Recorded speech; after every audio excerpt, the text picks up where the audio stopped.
شاید خیلیاتون هنگام عبور از مسیر آمل چشتون به این سازه فوق‌العاده افتاده باشه. همون ساختمون با شکوهی که از هر زاویه عظمت و هنر رو فریاد میزنه. و خیلیاتون این سوالو از خودتون میپرسید که این ساختمون میتونه مال کی باشه یا سازنده این ساختمون کیه؟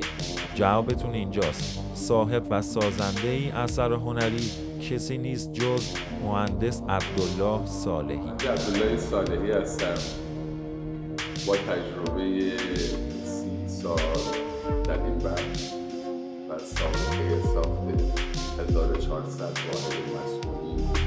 ایشون با سالها تجربه در طراحی و اجرای پروژه‌های بزرگ عمرانی تونستن تلفیقی از معماری کلاسیک اروپایی و روح اصیل معماری ایرانی رو خلق کنن. لطفاً ما رو دنبال کنید تا اطلاعات بیشتری راجع به ملک‌های برتر ایران بهتون بدم.